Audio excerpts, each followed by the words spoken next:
Hi, everybody. Why there seem not to be a perfect congruence and continuity between the theology of ancient Egypt and the practice of African traditional religion found nowadays? Why the Egypt, the Egyptian divine mystery, which by underpinning every science was also a science. Why this great science is not found in African spiritual practices? How should we capitalize on the experience of ancient Egypt to bring solar renaissance has sought in Pan-Africanism? These questions and many other similar ones cannot be avoided if we have to reclaim the spiritual heritage of the ancient civilization of Egypt and Sumer. We plan in this introductory video to show how our ministry is an answer to these questions. Welcome to the channel Nzil'Alowa of Dr. Luyaluka. To begin, please subscribe and tick the notification bell in order not to miss our videos. Thank you for joining. I'm Dr. Kiatezua Lubanzadio Luyaluka.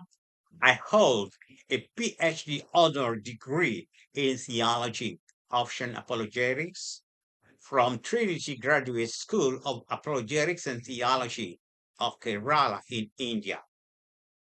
As an apologist, I specialize in the defense of African traditional spirituality and epistemology.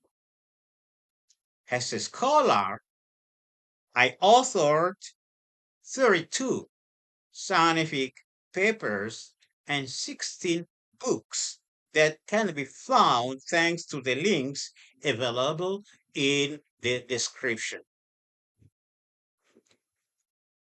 My researches in the field of spirituality and epistemology led to the creation of Nzil'Alowa as a modern academy initiating Black people to the divine practice of African traditional spirituality. An academy that is an answer to the questions that have been asked in our introduction.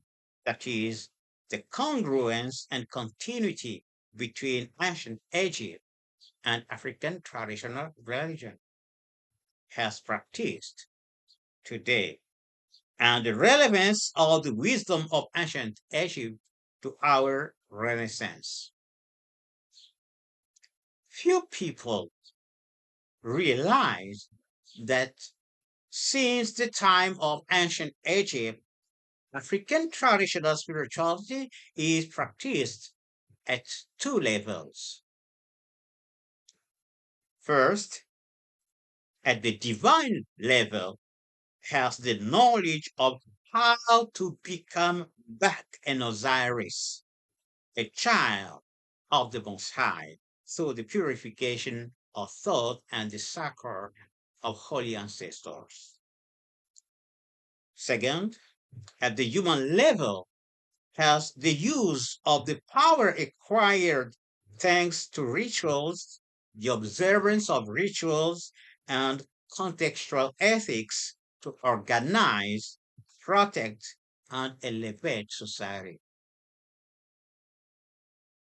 If the human practice is widely known and seen in Vodou, Santeria, Haifa, Palo, Candomblé, etc., the divine practice has always been a secret to be kept from foreigners, a secret kept by the Bantu, especially the Congo people, a secret whose revelation to the Black nation is to be done now, as affixed by the prophecies of the ancients.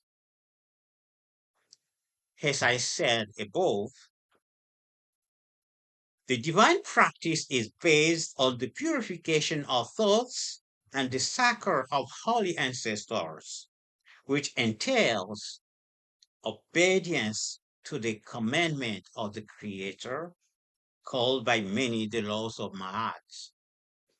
This practice is based on divine lore as an exact science. This original nature of African traditional religion makes of it the highest concept of religion in the world.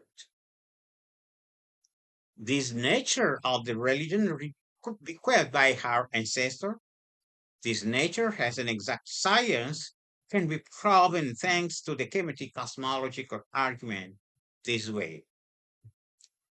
I'm an individual being, you are individual beings, so this temporal universe in which we evolve is an individual entity.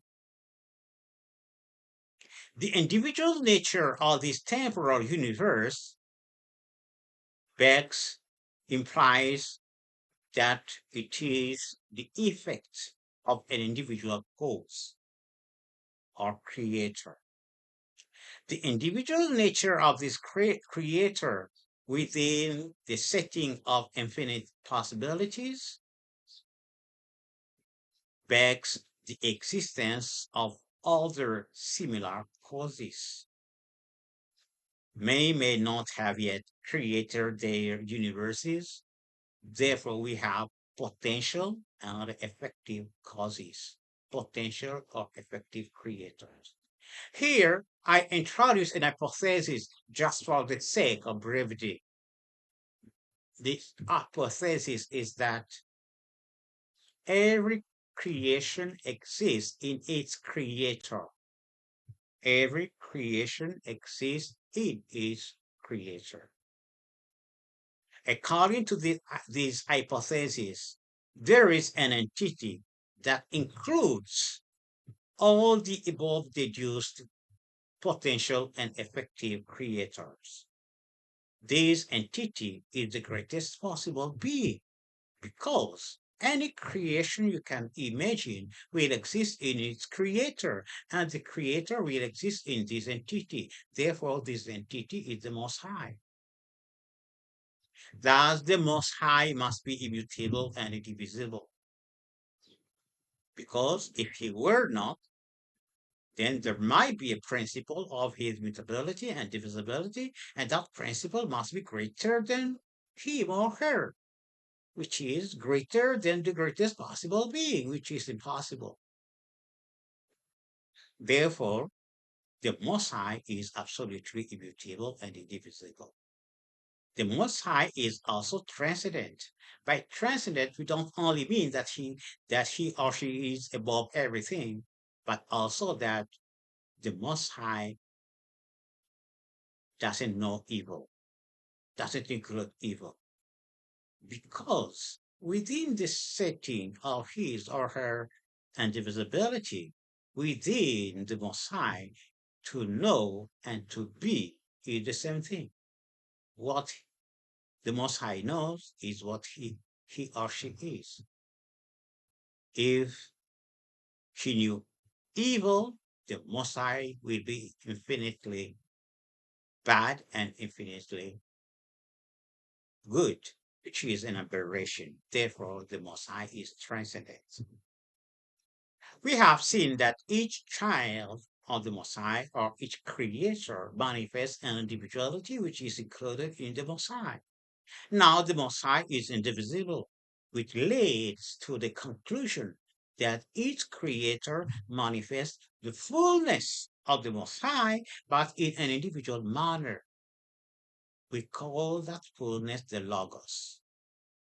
Therefore, we have three celestial entities, or three kinds of celestial entities: the Most High, the Creator, and the Logos. Now, according to the indivisibility of the Most High, the Most High, the Creator, and the Logos are indivisible in their existence, substance, and activity. This is solar trinity. The last point can be illustrated in you standing in front of a mirror. There are three realities: you, the power of the reflection of the mirror, and your image in the mirror. If you move, your image moves. But it is you moving in your image thanks to the power of the reflection of the mirror, which leads to a second definition of the Logos. The Logos is the power of the reflection of the divine nature in lower divinities. To make long matter short, let me introduce the point of cosmology by asking the following question. Where does our temporal universe exist in relation to the Most High? It cannot be in the Most High, because if it were at the moment of creation, something new will appear in the Most High. The Most High would have changed, which is impossible because the Most High is absolutely immutable. It cannot be outside of the Most High, otherwise added to the Most High, it will result in an entity greater than the Most High, greater than the greatest possible being, which is also impossible. So the temporal universe is neither in the Most High nor outside of the Most High. It is like I tell you that Mr. X, who is with me in the studio, has a car, but his car is neither in the studio nor outside of the studio. The conclusion is very simple. The car is in his mind. So the temporal universe is in the temporal consciousness of the Creator, which is the proof of the validity of our hypothesis. The temporal universe is only a limited perception of the celestial reality. The invisible is only an appearance of the invisible. Reality is spiritual. This conclusion has been reached through deduction from empirical premises, the existence of individuality, and the law of causality. Therefore, the conclusion is true. This argument can be extended to include all the essential doctrines of a religion, re-establishing humanity's lost link with the divine. A solar religion has a set of deductive and coherent truths. The Kemetic cosmological argument is an exact science.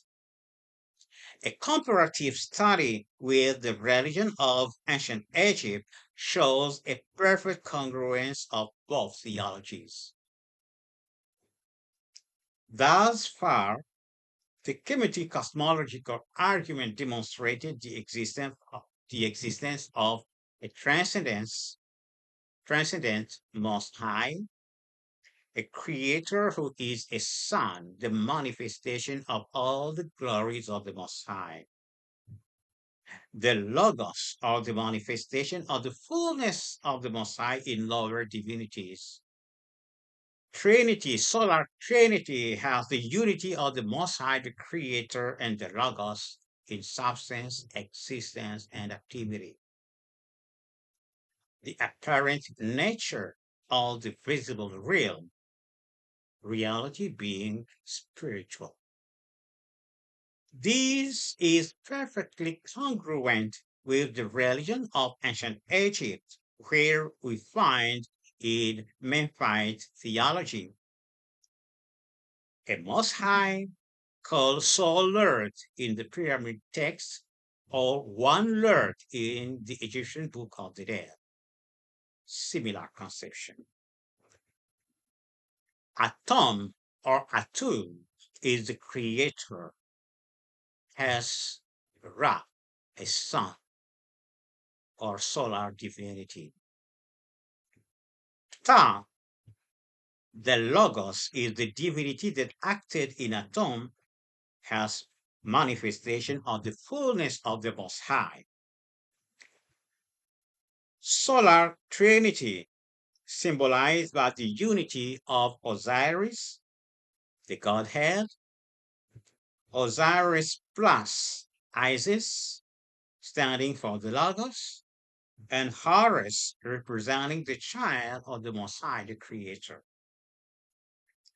And we have also the apparent nature of the physical realm, which is seen by the depiction of the soul, the reality of being has not being in the body, in the physical body. The same congruence can be demonstrated between the Kemetic cosmological argument and Congo, the Congo religion, in the following manner. The existence of a transcendent Nzambi Ampungu Tulendo, the Most High. The existence of Nzil'Alowa, the solar creator, the qualificative Lowa meaning sun, star, like in Haitian Vodou. We have also Pinanda, the Logos, as the governing power of the universe. We have also Trinity, which is fundamental principle in Congo, represented by the unity of its original ancestors. Nsaku, representing the Most High, Mpanzu, manifesting the creative power, the power of Nzil'Alowa, and Nzinga, endowed with the governing power, the power of Pinanza. The apparent nature of the visible realm is affirmed by the Bantu, was affirmed by the Bantu to Placid temples in his Bantu philosophy. Thus, the book Congo is the continuity of the religion of ancient Egypt as an exact science. And this divine practice is the version of African traditional religion our Academy Nzil'Alowa teaches. By its reference to ancient Egypt, Nzil'Alowa is a Kemetic movement. But our Kemetism that we name Neo-Kemetism is different from the traditional Kemetism. Traditional Kemetism started in the USA around the year 1970s. It is an eclectic movement seeking to reconstruct the religion of ancient Egypt through the use of induction and speculation in order to interpret ancient texts. It is generally an anti-biblical movement, and it is a religion belief like all the religions of the world. The Neo-Kemetism, however, movement began in 2008 with the discovery of the Kemetic cosmological argument. It uses deductive and comparative studies. It is a religion exact science. It is not anti-biblical because by using the Kemetic cosmological argument, we can establish what belongs to us in the Bible. Science being universal, the reestablishment of the scientific dimension of African traditional religion in all its strength will lead to our cultural unity, unity sought in Pan-Africanism, and to our Renaissance.